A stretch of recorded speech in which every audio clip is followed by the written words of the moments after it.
संतापनाशकराय नमो नमः।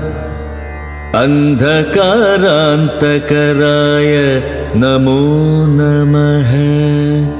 चिंतामणि चिदानंदाय ते नमः। निहारनाशकराय नमो नमः। मोहविनाशकराय नमो नमः।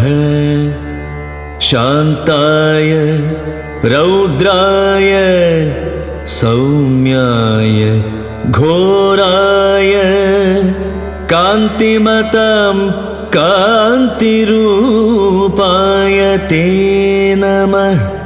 स्थावरजङ्गमाचार्याय ते नमः। देवाय